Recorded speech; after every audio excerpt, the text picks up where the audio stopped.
সুপ্রিয় দর্শক, আমার কথা শোনার জন্য আপনাদেরকে অসংখ্য ধন্যবাদ এবং শুভেচ্ছা। আজ কিছু বিষয় নিয়ে আলোচনা করব। চেষ্টা করব ভিডিওটা তেমন দীর্ঘ না করতে, কিন্তু যদি দীর্ঘ হয় তাহলে ক্ষমা সুন্দর দৃষ্টিতে দেখবেন। আমরা জানি 5ই আগস্ট একটি গণ অভ্যুত্থানের মাধ্যমে 8ই আগস্ট এই সরকার গঠিত হয়। বাংলাদেশের বিদ্যমান সংবিধান অনুযায়ী অথবা ত্রয়োদশ কিংবা পঞ্চদশ সংশোধনীর মাধ্যমে যে সংবিধান জাতির সামনে রাখা হয়েছিল, সেই সংবিধানে তত্ত্বাবধায়ক কিংবা অন্তর্বর্তীকালীন কেয়ারটেকার অর ইন্টারিম গভর্নমেন্ট কোনটার অস্তিত্ব ছিল না। যদিও পঞ্চদশ সংশোধনী সুপ্রিম কোর্টের আপিল বিভাগ কিছুদিন আগে বাতিল করেছেন, কিন্তু এই সংবিধানের আলোকে তো সরকার গঠিত হয়েছিল। যদিও সরকার থেকে বলা হয়েছে সুপ্রিম কোর্টের জ্যেষ্ঠ বিচারকদের অথবা প্রধান বিচারপতির একটা রেফারেন্স নিয়ে সরকার গঠিত হয়, কিন্তু সেই রেফারেন্সটা কপি আপনি আমরা কেউ কি দেখেছি? দেখিনি। এটা জাতির সামনে কখনো রাখা হয়নি। মহামান্য রাষ্ট্রপতি মোহাম্মদ শাহাবুদ্দিন মানবজমিন সম্পাদক মতিউর রহমান চৌধুরীর সাথে অনানুষ্ঠানিক একটা সাক্ষাৎকারে বলেছেন যে ভূতপূর্ব প্রধানমন্ত্রী শেখ হাসিনা ওয়াজেদ যাওয়ার আগে তাকে কিছু বলে যায়নি, তার কাছে কোনো লিখিত পদত্যাগপত্র নেই। কিন্তু পরে এটা নিয়ে যখন একটা কেওয়াজ সৃষ্টি হয়, তখন রাষ্ট্রপতি ভবন থেকে, বঙ্গভবন থেকে একটা প্রেস রিলিজ করে জানানো হয়েছিল যা হয়ে গেছে সেটা অতীত। বাংলাদেশের ভূতপূর্ব প্রধানমন্ত্রীর পদত্যাগপত্র রাষ্ট্রপতির কাছে আছে কি না নেই সেটা মুখ্য বিষয় নয়, কারণ প্রধানমন্ত্রী আউটস্টেড, তিনি দেশের বাইরে চলে গেছেন। সেটা পদত্যাগ করে যান আর না পদত্যাগ না করে যান, সেটা কোনো ম্যাটার মেক করে না। কারণ দেশের বিদ্যমান সংবিধান অনুযায়ী প্রধানমন্ত্রীকে সরকার প্রধান যদি দীর্ঘ সময় অনুপস্থিত থাকেন, তাহলে সেটা শূন্য বলে বিবেচিত হবে। তাই কিছু ধোঁয়াশা থাকলেও প্রধানমন্ত্রী শেখ হাসিনা বাংলাদেশের প্রধানমন্ত্রী হিসাবে অতীত। তিনি ভবিষ্যতে রাজনীতি করতে পারবেন কিনা সেটাও বলতে গেলে একদম নিশ্চিত তিনি করতে পারবেন না। যেভাবে হোক, বর্তমানে একটা সরকার চলছে, সেই সরকারের বৈধতা দিয়েছেন বাংলাদেশের সংগ্রামী জনগণ। সেটা আমি মানি কিংবা না মানি, সেটা বাস্তবতা, আর বাস্তবতাটা মেনে নেওয়াটাই সর্বোত্তম পন্থা। দ্বিতীয় যে বিষয়টা আলোচনা করছি, কিছুদিন আগে জাতিসংঘের মানবাধিকার কমিশন একটি রিপোর্ট পেশ করে বাংলাদেশের জুলাই অগাস্টে যে সকল হত্যাকাণ্ড হয়েছে তার দায়ভার প্রধানমন্ত্রী শেখ হাসিনা এবং তার সরকারের উপর বর্তেছেন, সরকারকে দায়ী করেছেন। দায়ী অবশ্যই শেখ হাসিনা ওয়াজেদ এবং তার সরকার, বিকজ সরকারে তারা ছিলেন। এখন প্রশ্ন হচ্ছে, জাতিসংঘের সেই রিপোর্টটাকে শেখ হাসিনা এবং তার মন্ত্রী পরিষদের বিরুদ্ধে যে গণহত্যার মামলাগুলি চলছে, এটাকে একটা অকাট্য প্রমাণ হিসাবে উপস্থাপন করা যাবে কি না।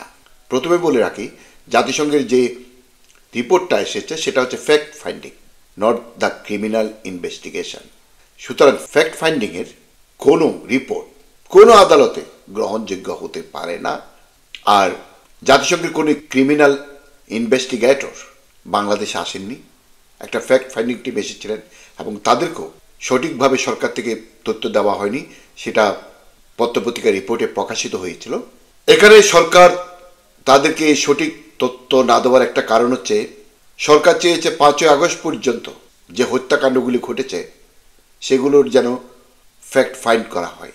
কিন্তু 5ই আগস্ট পরবর্তী যেসব সহিংসতা ঘটেছে, যেসব হত্যাযজ্ঞ ঘটেছে, যতগুলো পুলিশ অফিসারকে পুড়িয়ে মারা হয়েছে, পিটিয়ে মারা হয়েছে, আওয়ামী লীগের কিছু সংখ্যক নেতা নেত্রীকে মারা হয়েছে, কিংবা অন্যান্য জুলাই আগস্ট বিপ্লবের সমর্থনকারী নয় এরকম লোককে পিটিয়ে মারা হয়েছে, সেটার ব্যাপারে সরকার ইনডেমনিটি দিয়ে রেখেছেন, যাতে তাদের এই 5ই আগস্ট পরবর্তী 5ই আগস্ট থেকে 8ই আগস্ট পর্যন্ত যে হত্যাকাণ্ডগুলি ঘটেছে, শুধু 8ই আগস্টটা সেটাকে লম্বা করে 15ই আগস্ট পর্যন্ত করা হয়েছে, সেটার যেন বিচার না করা হয়।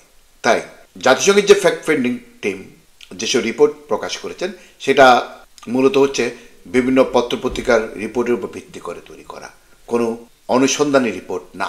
সুতরাং আন্তর্জাতিক অপরাধ আদালতের চিফ প্রসিকিউটর মোহাম্মদ তাজুল ইসলাম যেটা বলুক না কেন, সেটা কখনোই গ্রহণযোগ্য হবে না। অবশ্য বাংলাদেশের যে আন্তর্জাতিক অপরাধ ট্রাইব্যুনালটা চলছে, যে আদালতটা বসেছে, সেটা আসলে ক্যাঙ্গারু কোর্ট ছাড়া কিছু নয়। সুতরাং তারা নিতেও পারে, ক্যাঙ্গারুদের পক্ষে সব কিছু সম্ভব। আপনাদের মানতে পারুক আর নাই পারুক, আপনারা স্বীকার করুক আর নাই করুক, এটা হচ্ছে সত্য, এটা ক্যাঙ্গারু কোর্ট। জাতিসংঘের রিপোর্টে উল্লেখ করা হয়েছে বেশিরভাগ লোক যারা মারা গেছেন তারা 7.62 ব্যারেলের গুলিতে মারা গেছেন। যে রাইফেল থেকে 7.62 রাইফেলে গুলি ছোড়া হয়, সেই রাইফেলটা সিভিলিয়ানরা ব্যবহার করতে পারে না। পুলিশও কিন্তু সিভিলিয়ানদের অংশ।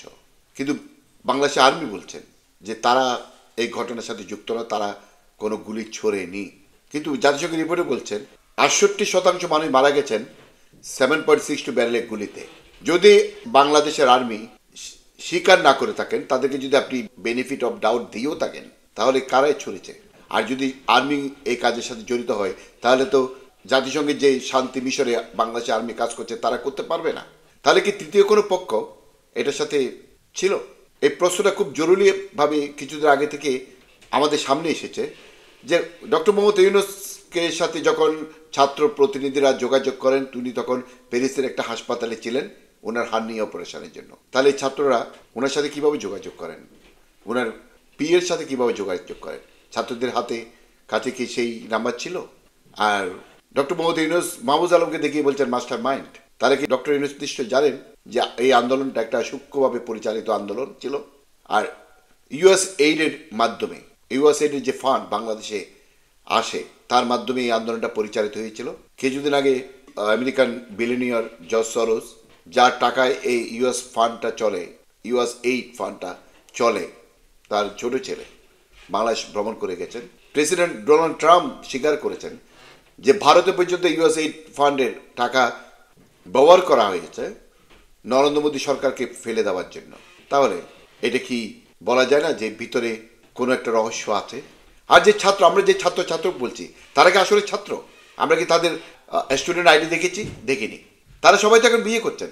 তাহলে তারা বিয়ে করার খরচটা পায় কোত্থেকে? তারা সংসার চলে কীভাবে? তাদের ইনকাম সোর্স কি? এই প্রশ্নগুলো কিন্তু মানুষের মাঝেও আসছে। তারা যে দল, রাজনৈতিক দল গঠন করছে, বিভিন্ন জায়গায় সভা সমিতি মিটিং করছে, তারা যে গাড়িগুলো ব্যবহার করছে, সে গাড়িগুলো কারা দেয়, কারা দিচ্ছে? সারজিদ আলম কিংবা হাসনাত আবদুল্লাহ, সারজিদ আলম কিংবা হাসনাত আবদুল্লাহ খালেদ মহিউদ্দিনের অনুষ্ঠানে বলেছেন খালেদ মহিউদ্দিনের মতো অনেক লোক আছে যারা তাদেরকে ফান্ড করে, যারা তাদেরকে গাড়ি দেয়। তারা যারা গাড়ি দেয় কেন দেয় সেটা আমাদের সামনে তাদের নামগুলো উপস্থাপন করা কি উচিত নয়? আর বিয়ের পরে একজন কিভাবে ছাত্রত্ব থাকেন?